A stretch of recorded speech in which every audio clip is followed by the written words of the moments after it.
大家好，我是剑哥。英特尔发布了12代酷睿以后，英特尔中国市场部它只在首发的时候组织了一波 i5-1260K 和 i9-1290K 的测试，媒体送测包满天飞，很多不懂电脑的游戏博主都去凑热闹了。各种插着比 CPU 还贵的 DDR5 内存的，但大部分用户更有需求的，1月份发布的 i5-1140F 和 i3-1110F 这种级别的 U， 包括盖版的 B660和 H610主板。中国大陆相对没有太多人去做详细测试，所以说还是在放假之前，AMD 6500XT 和 NV3050推出的时间点，自费购买了版 U， 给大家来做一个详细的测试，希望能给大家的选购带来帮助。当然没几天要放假了，可能你想买的时候就得等到年后了。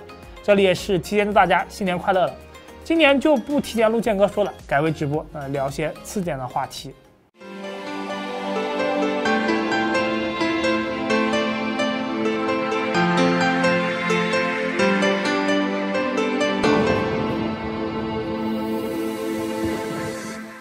首先看一下规格 ，i5-1240F 的核心规格为6核12线程，2022年1月底散片价格大概在1200块左右，盒装贵200。i3-12100F 为4核8线程，散片价格大概在700-800块，两者均无小核且不能超频。相比之下，我们找了两个对比 CPU，i5-1040F 6核12线程，散片价格还比 i3-12100F 贵了大概50块。AMD 的560X 散片1600多，盒装1700多，其中1240F 的全核最高睿频 4.0G， 单核最高 4.4G，1010F 的全核最高频率 4.1G， 单核最高睿频 4.3G。从频率来看，和以前的同级产品没有什么提升，3G 缓存都多了6兆。需要注意，12代酷睿的散片保修也是3年了，而以前只有1年，所以低端市场的话，英特尔竞争力很强。AMD 那边的价格 560X 就要贵了不少。由于中高端的 B660 主板价格夸张，有些甚至比盖版的 Z690 还贵，迫击炮这种中端主板也要1000多，所以主要测试的是在700左右的盖版华硕 Prime B660MK 上进行的，盖版也要700了，挺无奈的。双内存插槽支持超频，2条 PCIe 4.0X4 的 M.2 插槽，供电部分是盖版，就没有什么可以特别夸奖的地方。MOS 散热片也只给了一边，另一块主板 Prime H610ME， 实际价格便宜100元左右，还要更寒酸一点，供电部分都没有散热片，2个 M.2 插槽，一个 3.0X4， 一个 3.0X2，3.0X2 就有些过分了。USB 接口也少得可怜，内存更是不能超频，只能3200。相比 B660 阉割的东西实在太多了，一般 i3 用户实在差钱，以后也不太会升级，那勉强凑合有个 H610。i5-1240F 以上用户，我觉得都没有必要去省这100块钱了。当然，有些什么所谓无坑无套路的主机，它居然 i5-1200K 还用 H610，为了省这100块钱，真是真实套路满满啊！以后加个固态的话都很难受。有一点比较搞笑的是，这块 B660MK 用的简易塑料卡扣固定 M.2 硬盘，而更低级的盖版 H610ME 却用的螺丝固定。比较可惜的是，两张主板都没有给 debug 灯啊，毕竟是盖版。华硕盖版一贯是能不给的东西就是不给你，而且散热孔距仅支持 LGA 1700，没有像华硕的 Z690 那样做 LGA 1200的兼容。没啥办法，毕竟春节之前微星的盖版还没有出来，只能选择华硕的。看完主板，我们来看一下功耗和温度。得益于12代的新制程和新架构，功耗相比11代要降低了很多。毕竟11代是公认的性能倒退、功耗暴增的失败产物。上市不到1年就被12代替代了。1240F 单口 IPU 功耗75瓦，频率4G， 核心温度最高只有65度。用这个 U-S Redux 来压有些奢侈了啊。优猫通讯散热器是因为有170扣具比较方便，实际上没有必要用这么贵的。1210F 单口 IPU 功耗53瓦，频率 4.1G， 核心温度最高60度。相同环境下，560X 的烤机功耗为97瓦，核心温度最高74度。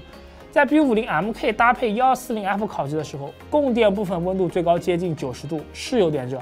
搭配110F 的话，烤机最高就只有68度了，低了不少。H610ME 主板上的温度要再高一些，搭配1240F 的话能上百，搭配1110约70度。所以 i5-1260K 还用华硕 H610 盖版的话，真的是太套路了。如果真要使用这种类型的主板来搭配140F 的话，可以使用下压式散热器。CPU 本身的散压力不大，同时也能够帮助主板供电散热。性能部分首先是3080跑分，2颗烧带 U 都拿下了单线程项目，比560X要高。多性能项目的话，1140F 依旧压了560X一头，110F 甚至超越了1040F，靠单核心的效率提升弥补了2个核心的差距，实现了4核超过6核。在 3D Mark CPU Profile 的测试中，低线程数的项目中，2颗12代 U 和560X没有什么差距。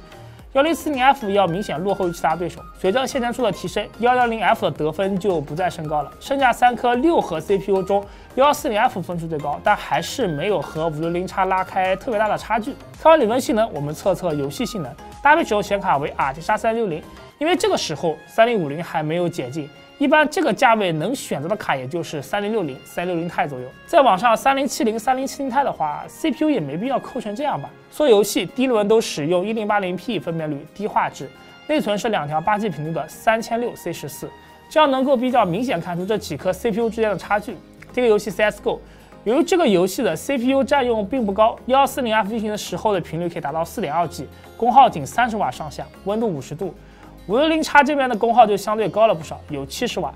追踪帧数还是560X 比较占优，为5F33帧，140F 为522帧，110F 为500帧，1040F 就有些惨了啊，400帧都不到。德军总部新血脉2个测试场景出现了不一样的结论。X 试验场场景里的帧数表现和 CSGO 相似，560X 最高，1240F 其次，1040F 垫底。但在合兵项目中，3颗6核心的 CPU 反过来了。不过帧数差距都非常小，绝地求生3极致画质中，除了1040F 差距比较大以外，平均帧数560X只领先1240F 2帧，但是1%的最低帧就不如1240F 和110F 了，只比1040F 强一点。古灵暗影中，140F 终于超过了560X，虽然幅度也不大。110F 因为核心数量不足的关系 ，CPU 经常接近满载，导致帧数没有比1040F 高多少。这个时候对 CPU 压力比较大的游戏测试里面，140F 的频率为4G， 功耗上升到47瓦，而560X 的功耗接近90瓦。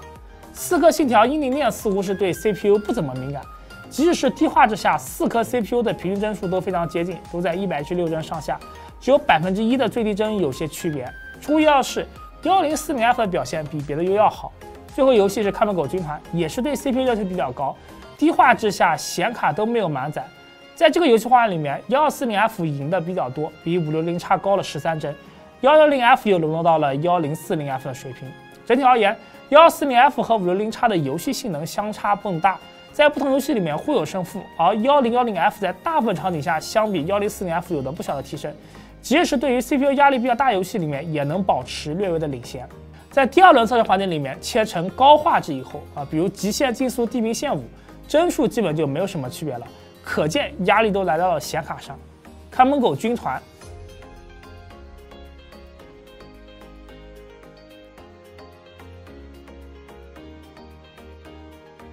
刺客信条英灵殿，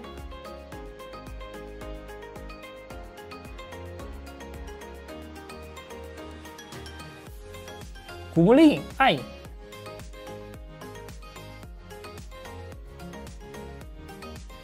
这几个 CPU 之间也只有1-2帧的差距，只有德军总部中能看到明显的区别，1040F 依旧是垫底的。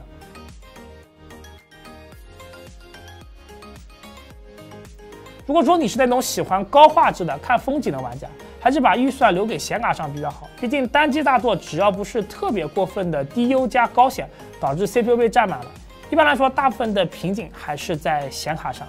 最后总结一下 i3 12110F 和 i5 140F，4核的 i3 110F 在价格低于6核的 i5 140F 情况下，虽然理论性能和游戏性能都略强于 i5 140F， 特别是更吃 CPU 单核性能的网游性能，12代 i3 强了10代 i5 不少，有些令人吃惊。但即使是 H110 主板，也还是比 B560 主板贵了点。B560 主板支持内存超频和更好的 MDL 拓展性，这个选择就仁者见仁，智者见智了。而 i5 140F 虽然没有大小核的设计，但得益于10纳米的新制程和新架构，总算是能和560X 互有胜负了，避免了560X一个 U 搞掉了英特尔9代、10代、11代3代 U 的尴尬场面，而且价格也有优势。但 B660 和 B550 主板的价格还有不小的差距。B660 盖板基本和 B550 M 迫击炮 WiFi 一个价格了，使得板夹 U 的价格优势不再明显。但还是要说两个 U 的价格虽然是定位中低端，但是目前 AMD 已经发售的560XT 和 NV 即将发售的3050，放在几年前也就是1000元卡的水平，多少有些浪费 CPU 性能的提升了。所以说，如果说你几年前已经花了4、5千块钱买了台电脑，现在想再花4、5千去换个新电脑，就没有太大必要去更新12代酷睿了。可能你配出来新电脑还没有你以前的电脑游戏帧数高呢，除非你以前没有电脑，或者说你显卡升到了3060甚至更高的级别，我觉得才比较合适去为了12代酷睿去配个新机子。那今天节目就到这里，不知道看了我们的测试，你是否会去选择 i5-1240F 和 i3-12100F 呢？欢迎留言弹幕与我们交流。观众别忘了点一个小铃铛和点个赞，因为我们是全职的 YouTuber，你点赞对我们非常重要。如果想了解更多电脑资讯的话，可以关注我们的微信公众号“潮玩客系列 OK”。如果想购买电脑的话，可以上淘宝店“潮玩国度数码”或者淘宝搜商品“潮玩客”。这是潮玩客，我是建哥，下次再见，拜拜。